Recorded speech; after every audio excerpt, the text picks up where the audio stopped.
is Jim Jonsin, and you know I got soul.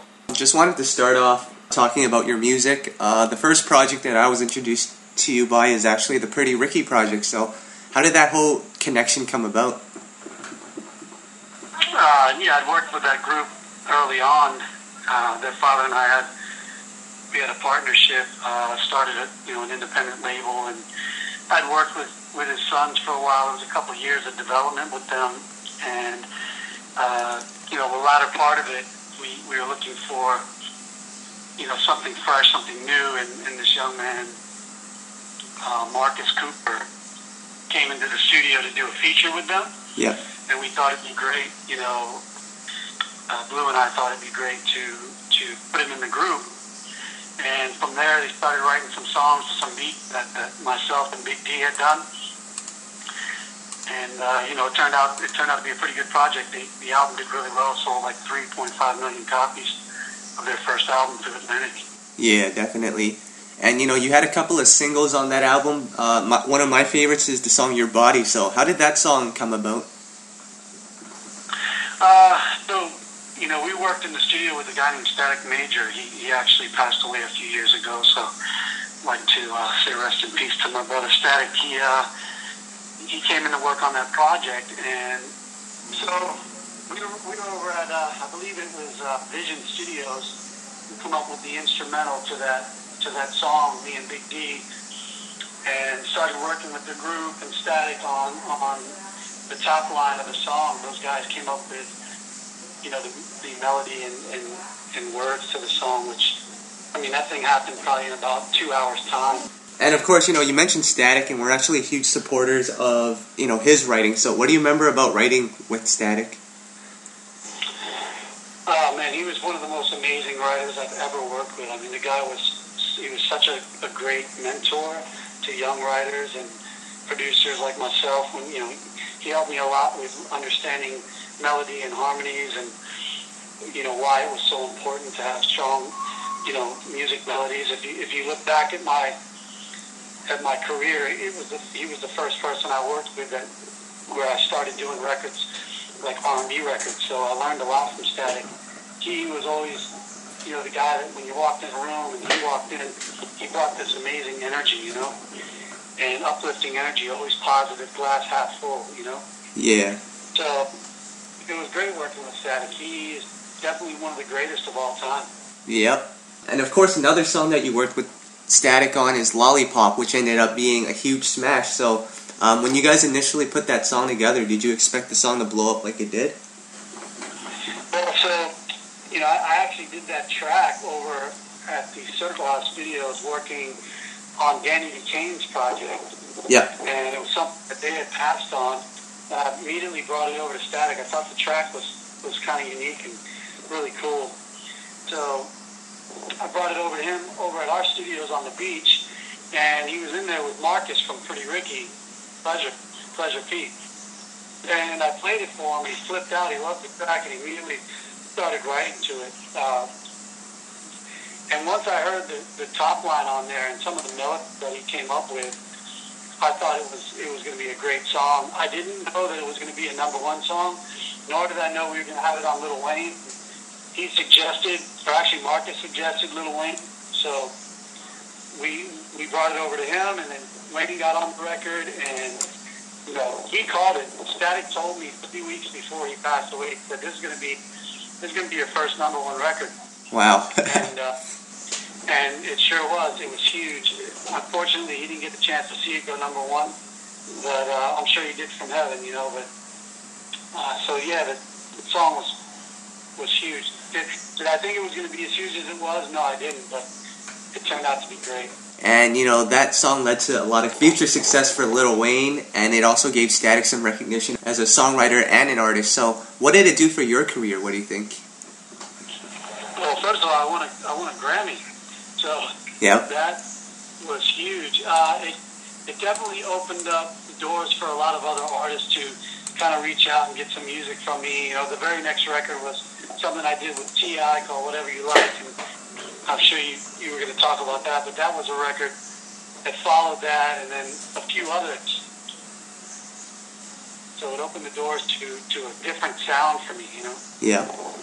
And of course, another writer that you've been working extensively with is Rico Love. So, what's the chemistry like there, working with him?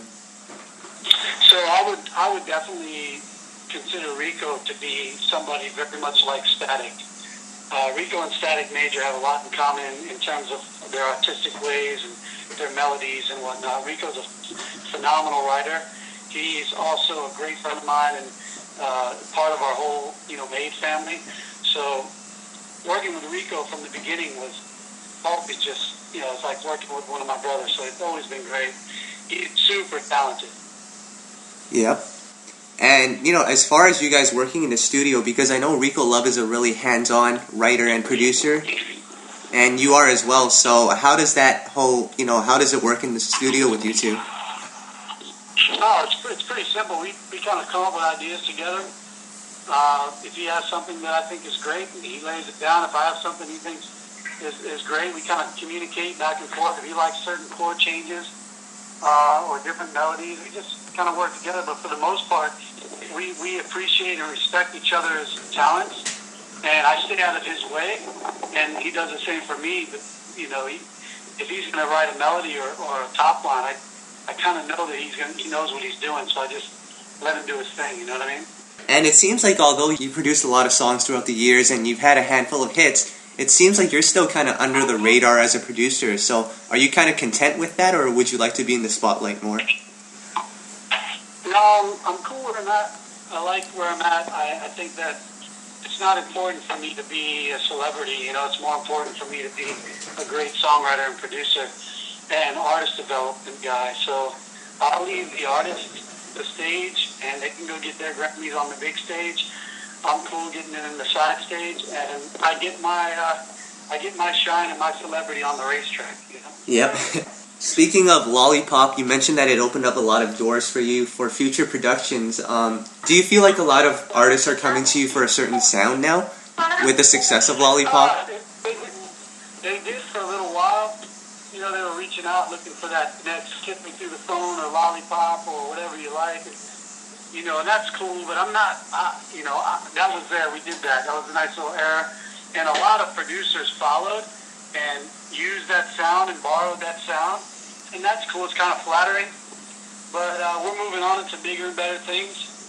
And, I'm trying to create new sounds. And I've got some great producers that I'm working with, other writers, Fanatics and Zach, Frank Romano, Danny Morris. I mean, we've got some guys that are really doing some phenomenal work with me.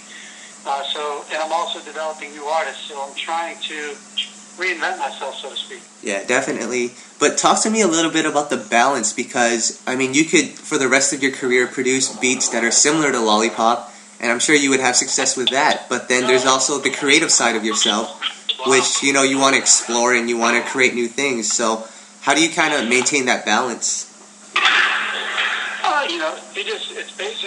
It's based on songs. Every idea that you have, every beat, it's not so much about the beat or the track, it's more about the song itself. So as long as whatever I'm doing and every song we do is great in its own way, then I don't think that there's a signature or a specific sound that needs to be followed. You know what I mean? Yeah. And of course, one of the songs that you did recently is the song for Brandy, No Such Thing as Too Late. So what do you remember about creating that one? Yeah, I did that with Rico and Frank Romano, Danny Morris. I think that was the track was very simple, and that actually falls in the line of some of that Lollipop sound, Yep. Doing that record, we kind of came up with the chord changes with Morris and then built around it, and Rico had the melodies and ideas right there. That was a pretty simple session there, and then played it for Brandy later. I love that song. I think that song should have done a lot better than it did. And another song that you did recently is the song that you did for Usher, Dive. What do you remember about that one? Yeah, so the Dive record, that was also me, Frank Romano, and Danny Morris, along with Rico. And doing that song, we basically sat down to come up with some really cool chord changes and built off that. So it started on guitar, and then we created the drums and keyboard lines in there. Rico started writing the top line, We made the bridge. We added some strings and made it a little bit epic. Yep. That was another phenomenal. Rico top line melody was great. Frank Romano actually helped come up with some of that melody on the guitar. Okay. Cool. And you were talking about different producers that you're now working with. Talk to me a little bit about Rebel Rock and what Rebel Rock means to you. Yeah, so Rebel Rock's it's our movement. It's our record label. It's our production company. It's also our race team. It's a little bit of everything. So Rebel Rock has a production company that signed a couple of producers, Fanatic and Zach out of Perth, Australia, who are incredible. They did the A$AP Rocky record with me. We've got, I mentioned Frank Romano, who's done quite a few big records in his career, alongside Mary J. Blige, Usher stuff, Music Soul Child.